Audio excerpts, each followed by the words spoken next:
vamos con la familia Somalia. En realidad Somalia es un lugar y la familia, el apellido es Kabatsi, de la Somalia, que es el lugar en donde se establecieron. Pero comúnmente se utiliza el apellido Somalia o el nombre Somalia. Es muy difícil encontrar información sobre esta familia. Hay muchas versiones, lo cual la convierte en algo bastante misterioso, porque se sabe que es una familia muy importante, muy influyente, relacionada con el Vaticano, bueno, todo lo que ya sabemos, pero se hace mucho más difícil indagar en su historia, mucho más difícil que con las otras familias. Y por supuesto nos encontramos con esto de que antes del año 1000 no existe ninguna documentación, pero en este caso nos vamos más allá del año 1000 y todo empieza a documentarse a partir de aproximadamente el año 1300. Y antes de esto hay varias versiones y algunas son como medio extrañas, pero bueno, vamos a ver qué es lo que nos cuentan sobre los Somalia y después cada uno verá si resuena o no resuena o si hay gato encerrado en esta historia. Digamos que las autoridades nos cuentan que es una familia noble, obviamente, y nos dicen, la ubican como milanesa dentro de lo que es Italia, ¿no? Pero que en realidad que el apellido Kabatsi, que ese sería el apellido en realidad, porque el otro sería un patronímico, dicen que se remonta a el apodo de un miembro de la familia de origen español, asturiano, que sería de una familia de apellido Aguilaros. Todo esto estamos hablando anterior al año 1300. Y entonces nos cuentan que en el momento en que se inició la expulsión de los musulmanes de España, esta familia, al servicio del rey Felipe I de Navarra, conocido como el Hermoso, se habrían cubierto de gloria al derrotar a un ejército enemigo y, habiendo cortado la cabeza al comandante moro, la habrían llevado como adorno de armas en perpetua memoria de su valor y por eso figura en el escudo heráldico. Entonces, por lo tanto, los descendientes se habrían llamado, los descendientes de estos Aguilaros, se habrían llamado Anguilari de la Capea, un apellido que después del traslado de algunos miembros de la familia a Nápoles se convirtió en Capeche o Capecci, mientras que en Lombardía, a donde se mudaron otros de la misma familia, se convirtió en Capaci y luego mutaría, digamos, en el uso lombardo de Cavazzi. Es como un poco rebuscado, pero bueno, esto es lo que nos dicen según los datos oficiales proporcionados por la sección de bienes culturales de la Lombardía. Esto es lo que figura oficialmente. Y dice que probablemente esta mudanza, por llamarlo de alguna forma, probablemente tuvo lugar en el siglo XIII, ya que algunos miembros están en este periodo al servicio de los Visconti ya, en el Ducado de Milán. Posteriormente la familia obtuvo el castillo, el lugar y el territorio de Somalia, que por eso es que después toman este nombre, porque es el del lugar del que ellos se convierten en señores. Y no solo el de Somalia, sino Monte Oldrado y Castelnuovo di Roncaglia. Esto se desprende de la investidura del 10 de julio de 1371 de los notarios de Milán Ambrogio Tomerio y Giovanni Suganapi. Estos serían los notarios que habrían hecho este traspaso de tierras, digamos. Y esta investidura fue concedida por Bernabò Visconti, que era el duque de Milán, a Nicorolo, que era el castellano de Meleniano, ya miembro de esta familia de Cavazzi de la Somalia. Ya hechos milaneses, digamos, ya dejaron de ser asturianos para convertirse en milaneses a esta altura. Y bueno, entonces Visconti le concede esta investidura a Nicorolo, castellano de Meleniano, y a sus descendientes, obviamente. La posesión del feudo fue confirmada a los hijos de Nicorolo, que eran Ruggero y Pietrino, por Giovanni Maria Visconti, uno de los más conocidos de los Visconti, con investidura del 10 de septiembre de 1404. Los sobrinos de Pietrino, que era otro Pietrino, y Sanguinolo obtienen el 3 de febrero de 1452 de Francesco Sforza el título de condes y barones de Somalia para los varones y el escudo de los 3 anillos cruzados. Y estos fueron los primeros en obtener este título de duque.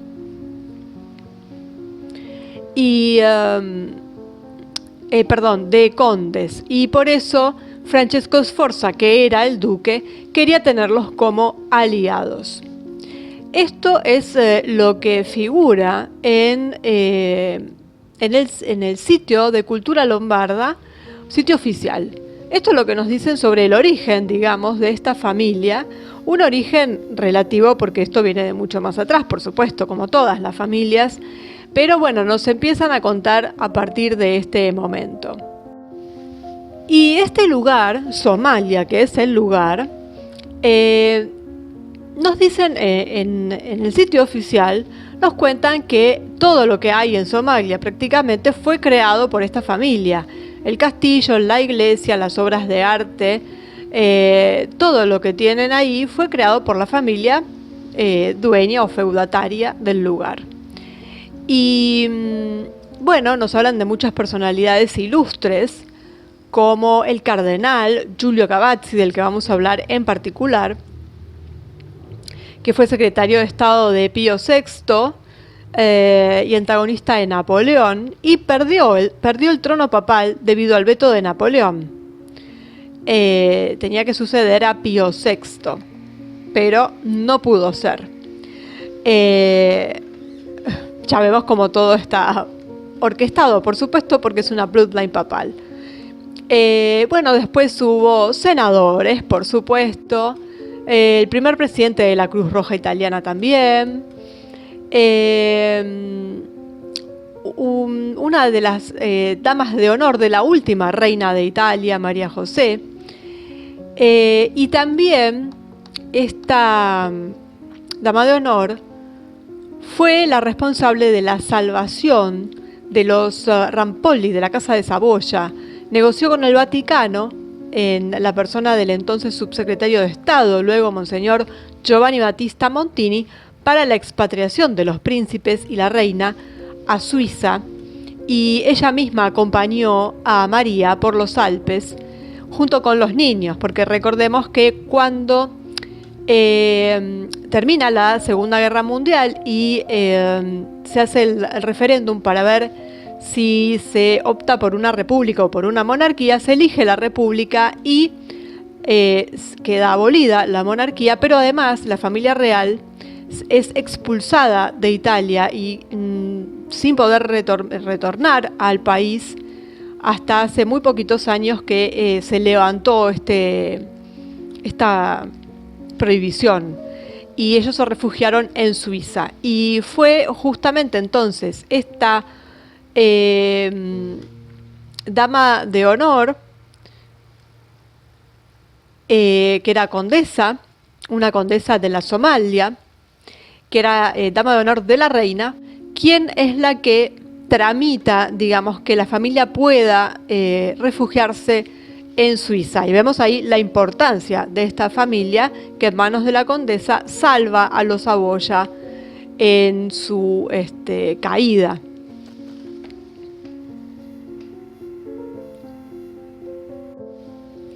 Y digamos que dentro de lo más destacado en la iglesia, porque después tenemos obviamente personas destacadas en otros ámbitos, pero dentro de la iglesia tenemos a este tal Giulio Maria, o también Giulio Cesare Maria Somaglia, de la Somalia, que casi fue papa, el papa que no fue.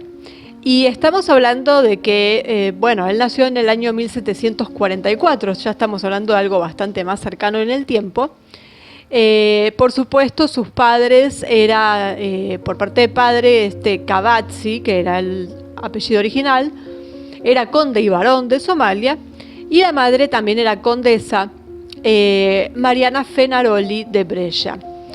Bien, la familia tenía muchas ramas, como siempre pasa con todas las familias, sobre todo estas familias con muchos feudos, y pertenecía a una de las ramas, y es la que más se acerca a lo que es el Vaticano, por eso la bloodline papal.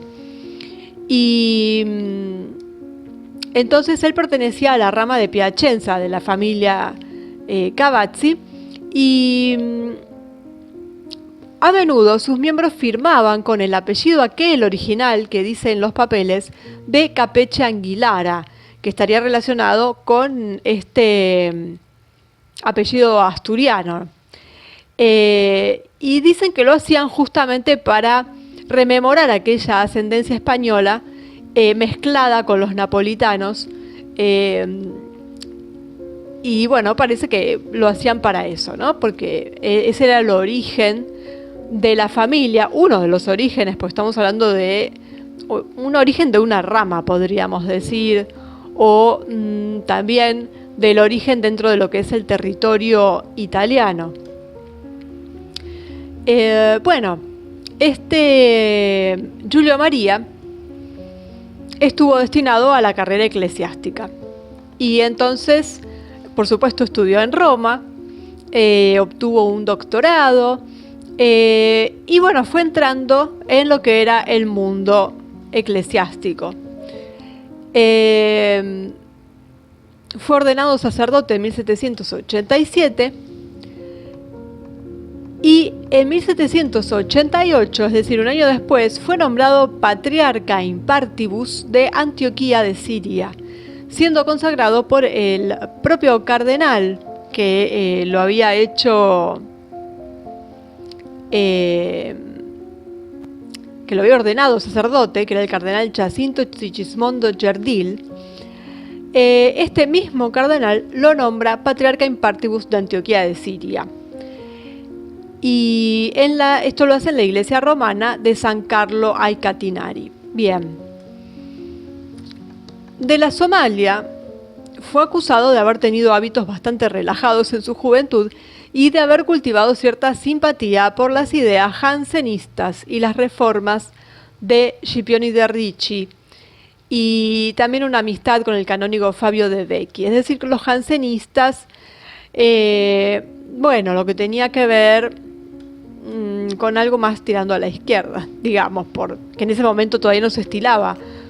Pero bueno, ya le vamos viendo por dónde va la mano, ¿no? Pero a lo largo de los años endureció considerablemente sus posiciones y se vinculó cada vez más a los círculos intransigentes de la suprimida Compañía de Jesús. En ese momento estaba suprimida. ¿Por qué, digamos, estaba tan vinculado? Bueno, porque él era uno de los grandes protectores en los años de la dispersión jesuita. Y ahí vemos cómo siempre las bloodline papales están relacionadas con los jesuitas. Bueno, a finales de 1788, de la Somalia fue llamado a presidir la primera comisión encargada de analizar los actos del Sínodo Ritano de Pistoia, que funcionó desde 1789 hasta 1790 y se pronunció por la censura de muchas tesis. Por otro lado, no hay participación directa en los trabajos de las dos comisiones cardinales posteriores, ni en la redacción del proyecto de ley Auctorectum Fidei. Bueno, fue hecho cardenal sacerdote el 1 de junio de 1795 y se le asignó el título de San Sabina.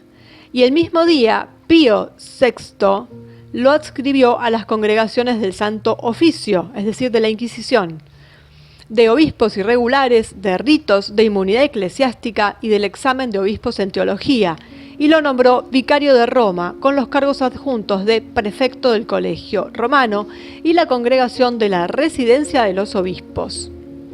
Y desde el 24 de julio de 1797 hasta el 29 de enero de 1798 fue chambelán del Sagrado Colegio Cardenalicio.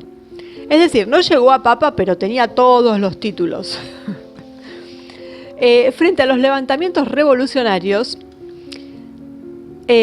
porque estamos hablando que esta es la fecha de la Revolución Francesa, se puso del lado del partido curial, que presionó a Pío VI para que mostrara un mayor rigor en los asuntos religiosos franceses, y en el verano de 1796, durante las negociaciones de paz con Francia, predicó la intransigencia hacia las demandas del directorio. Como vicario de Roma, dispuso una investigación sobre los supuestos milagros marianos ocurridos en la ciudad en esos mismos meses, tratando de explotarlos en función apologética y antijacobina. En febrero de 1798, Pío VI envió a De la Somalia a parlamentar con el general Louis Alexandre Berthier, de camino a Roma, pero no pudo evitar la ocupación de la ciudad. Tras la proclamación de la República Romana, fue detenido con otros cardenales y encarcelado en el convento de los convertitas, luego trasladado a Civitavecchia el 10 de marzo y de ahí expulsado del territorio de la República el 28 de marzo, refugiándose en Toscana y luego, ¿en dónde? En Venecia. A la muerte de Pío VI, participó en el cónclave de Venecia, durante el cual se le confirió por segunda vez el cargo de chambelán, que ocupó hasta febrero de 1801. El nuevo papa, Pío VII, lo confirmó como vicario de Roma y lo envió como legado, junto con otros 2 cardenales, a tomar posesión de la ciudad ocupada por las tropas napolitanas. De la Somalia fue entonces anexado a las congregaciones de la disciplina de regulares e indulgencias y a la recién creada Congregación para Asuntos Eclesiásticos, dentro de la cual trató el nuevo concordato que se estipularía con Francia, inclinándose por una política de acercamiento con Napoleón. El 30 de octubre del año 1800 también fue nombrado prefecto de la Congregación de Ritos. Y el 20 de julio de 1801 fue transferido al título de Cardenal de Santa María sopra Minerva. Durante la nueva crisis entre Francia y la Santa Sede, en 1808, fue expulsado de Roma con otros cardenales bajo la presión de las autoridades francesas.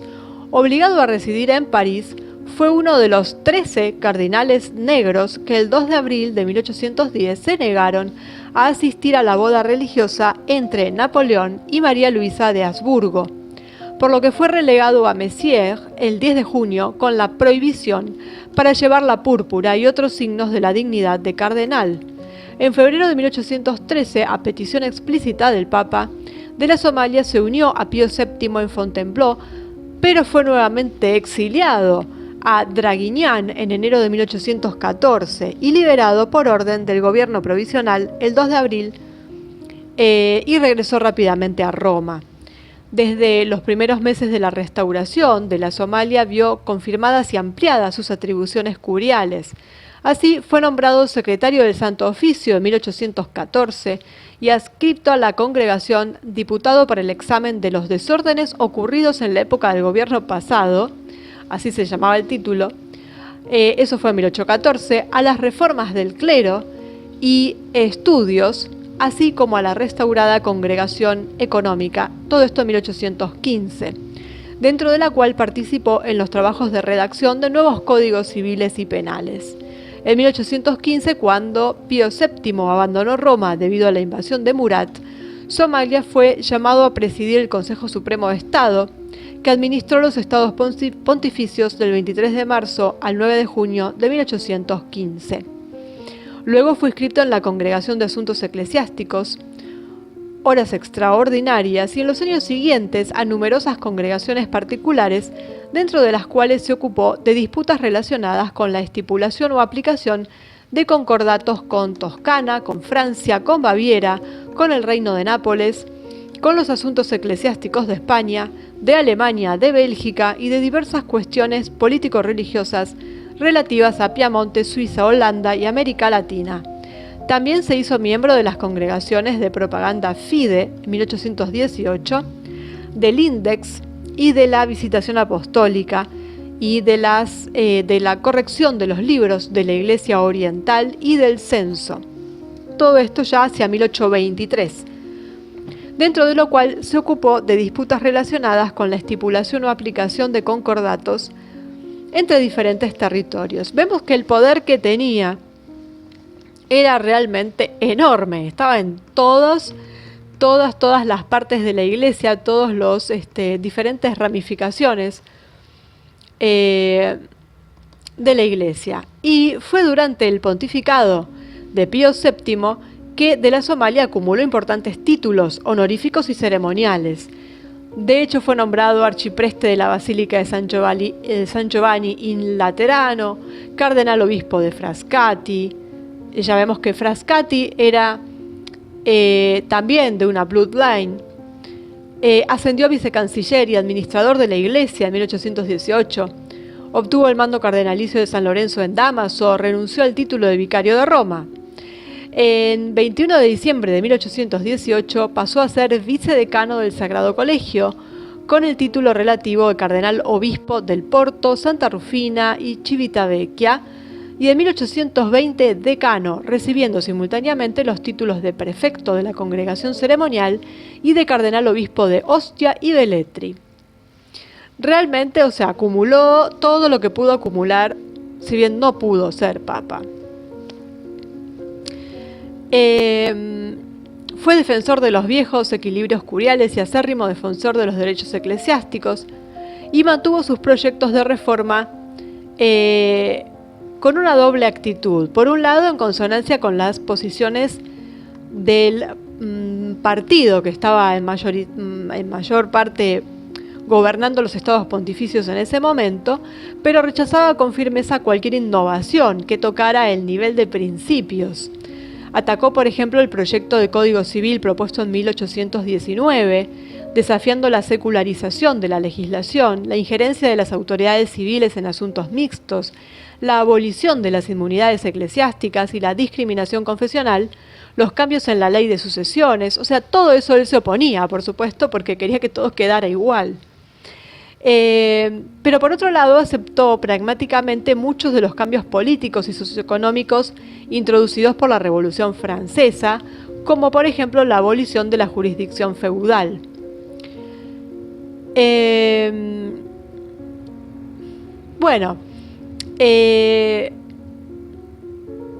Cuando el cardenal Aníbal de la Genga, nombrado papa el 28 de septiembre de 1823, llegó a este cargo, de la Somalia fue designado inmediatamente secretario de Estado.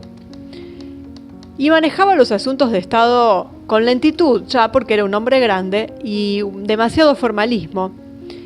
Y a menudo lo rechazaba incluso el mismo Papa, que tenía la intención de manejar los asuntos más importantes personalmente o por congregaciones particulares de cardenales.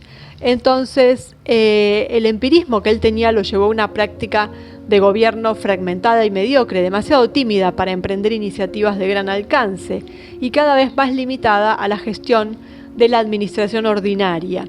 Y también fue acusado de no controlar suficientemente a sus subordinados y por lo tanto de dar lugar a arbitraje y malversación. En creciente contraste con León XII de la Somalia, dejó el puesto de secretario de Estado a finales de mayo de 1828, tras cierta resistencia, obviamente. Y pero mantuvo durante ese tiempo, incluso después, todos los otros títulos que tenía. Y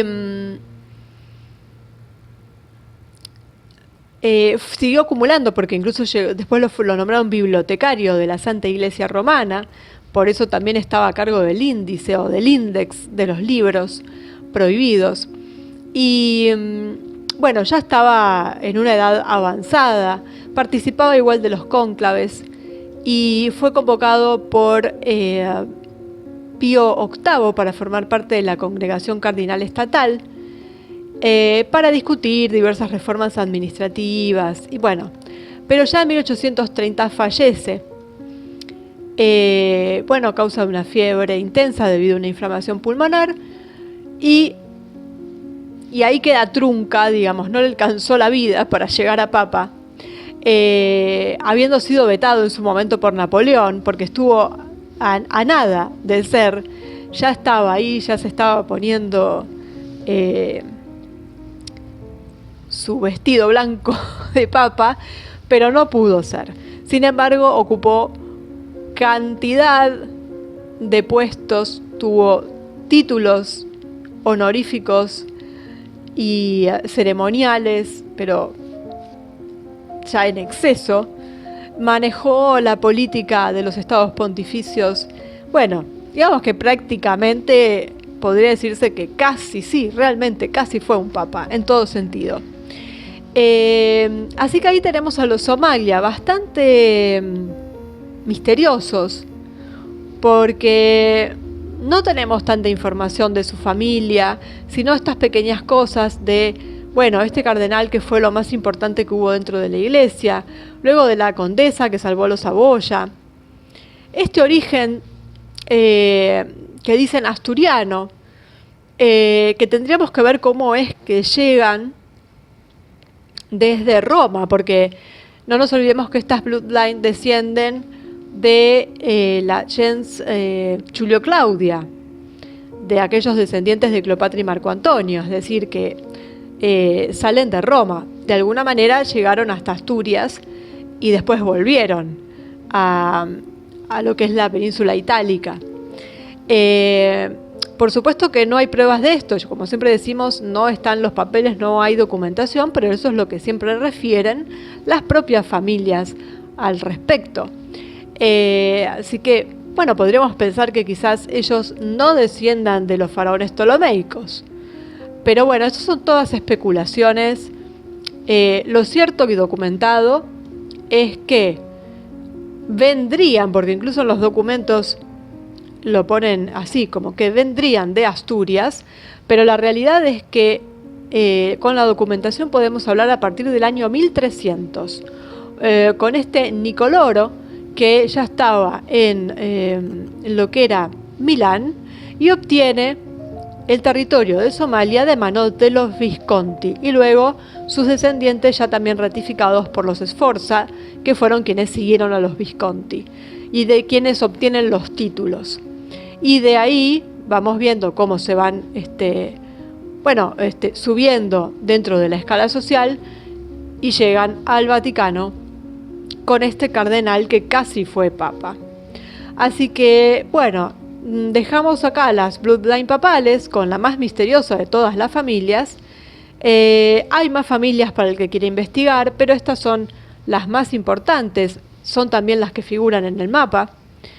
Y bueno, seguiremos todavía con los jesuitas. No nos olvidemos que este cardenal era el protector de los jesuitas en su momento, en su peor momento.